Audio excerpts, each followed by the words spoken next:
Bismillahirrahmanirrahim. Assalamualaikum warahmatullahi wabarakatuh. Perkenalkan, nama saya Aan Jamil Pasra dengan NIM 21104104, Prodi Teknologi Pendidikan.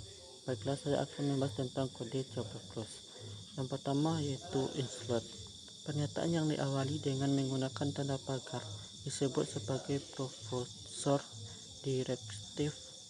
Pada contoh di atas tertulis instructor, yang berarti program tersebutkan menggunakan fitur dari pustaka yang bernama IOStream. Yang kedua yaitu file header. Setelah include adalah komentar. Semua karakter setelah tanda garis 2 miring akan menjadi komentar dan tidak akan mengaruhi jalan program. Ada dua cara dalam menggunakan komentar. Yang pertama adalah dengan tanda garis 2 miring dan kedua dengan pengaruh komentar di antara tanda 1 bintang dan bintang 1.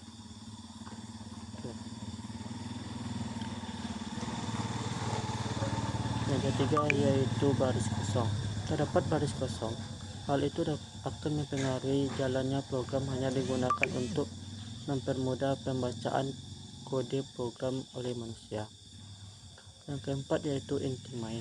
Inti main merupakan fungsi utama, fungsi yang akan dibaca oleh kompilator pertama kali secara otomatis. Tidak akan dari function yang otomatis dibaca oleh kompilator kecuali fungsi utama inMain. Fungsi utama bagaikan sebuah kepala dari sebuah program yang mengatur arah kompilator. Yang kelima, tanda. Tanda merupakan sebuah blok pembuka.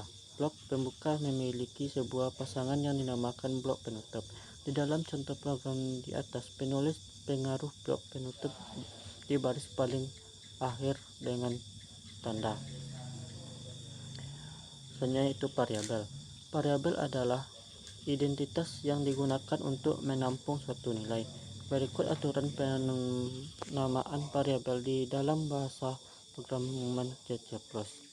Yang pertama yaitu variabel bisa terdiri dari huruf, angka, dan karakter underscore atau garis bawah.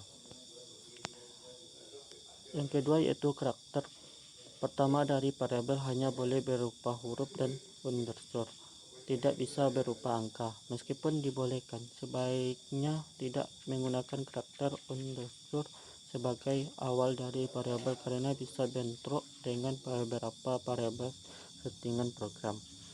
Yang ketiga yaitu variabel harus selain dari keyword. Sebagai contoh, kita tidak bisa memakai kata in sebagai nama variabel karena ini merupakan keyword dengan menambahkan tipe atau integer. Yang keempat yaitu beberapa kompiler bahasa C++ ada yang membatasi panjang variabel maksimal 31 karakter. Agar lebih aman, sebaiknya tidak menulis nama variabel yang lebih dari 31 karakter. Selanjutnya yaitu tipe data. Tipe data adalah sebuah pengklasifikasian data berdasarkan jenis data tersebut. Tipe data dibutuhkan agar kompiler dapat mengetahui bagaimana sebuah data akan digunakan. Yang pertama, bilangan bulat adalah tipe data numerik yang biasa digunakan apabila bertemu dengan bilangan bulat seperti 1, 27, 100, dan lain-lain. Yang kedua yaitu bilangan pecahan. Bilangan pecahan adalah bilangan yang menangani bilangan desimal atau bilangan secara detail karena kemampuannya. Yang ketiga, double memiliki tingkat ketelitian secara ganda atau double version dengan menggunakan ruang penyimpan 64 bit dalam menyimpan nilainya. Karakter selanjutnya yaitu karakter biasanya didefinisikan dengan tanda petik di awal dan di akhir karakternya. Yang kelima yaitu boolean, merupakan tipe yang memiliki dua nilai yaitu benar atau salah. Selanjutnya yaitu operator.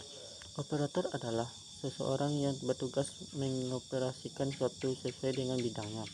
Jadi Bisa disimpulkan bahwa peran sosoknya merupakan mengoperasian seperti mesin atau maupun berdasarkan tugas yang diberikan perusahaan. Selanjutnya yaitu flow control. Flow control harus dibedakan dari kontrol kongresi, yaitu fungsinya digunakan untuk mengalihkan aliran data ketika kemacetan telah benar-benar terjadi. Flow control ini penting karena jika komputer mengiriman informasi pada tingkat yang lebih cepat dari komputer tujuan untuk menerima dan memproses mereka. Selanjutnya yaitu array. Array cocok untuk mengatasi kumpulan data homogen yang ukuran atau jumlah elemen maksimumnya telah diketahui dari awal. Homogen adalah bahwa setiap elemen dari sebuah array bertemu haruslah mempunyai tipe data yang sama. Contoh penggunaan array yang pertama yaitu array digunakan untuk satu database untuk table. Yang kedua yaitu array digunakan untuk operasi matematika seperti vektor. Yang ketiga itu digunakan dalam bentuk struktur data lain, contohnya link. Contoh deklarasi array sebagai berikut. In a 10, artinya variabel a adalah kumpulan data sebanyak 10 bilangan integer. Selanjutnya yaitu function. Function adalah sebuah struktur pengelompokan yang mengandung kelompok pernyataan yang akan dilaksanakan oleh CPU jika nama function tersebut dipanggil atau dieksekusi, kecuali untuk function utama yaitu in main yang akan dieksekusi secara otomatis. Selanjutnya yaitu struktur data. Struktur data merupakan data yang berisi kolom data, baik kolom yang terlihat oleh pengguna atau kolom yang hanya digunakan untuk keperluan programan yang tidak terlihat oleh pengguna. Contoh dari struktur data dapat dilihat dalam Redis, database, pengolah data, gambar kompresi, dan mengoperasi file dengan teknik tertentu yang memanfaatkan struktur data. Selanjutnya yaitu pembahasan. Program di atas merupakan contoh program penghitung luas segitiga. Nah, di sana terdapat dua tipe data yaitu in dan float. In merupakan tipe data yang dapat mencakup bilangan bulat baik itu negatif maupun positif. Sedangkan tipe data float yaitu mencakup pecahan. Pada flowchart dijelaskan bagaimana langkah-langkah kita akan menjalankan program tersebut, di mana pada flowchart hal yang pertama kita lakukan adalah memasukkan beberapa panjang alas, selanjutnya kita memasukkan tinggi segitiga, kemudian kita memasukkan rumus luas segitiga. Nah, kemudian pada tampilan outputnya akan keluar tampil untuk kita memasukkan angka-angka yang diminta.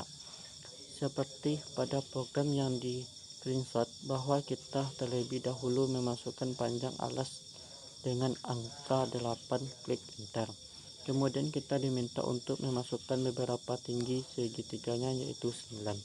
Nah, jika kita enter maka secara otomatis hasil luas segitiga akan tampil pada layar output yaitu 36.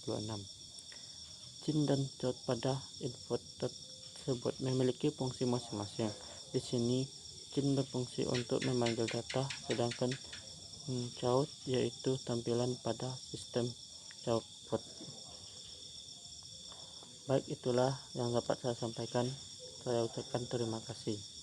Wassalamualaikum warahmatullahi wabarakatuh.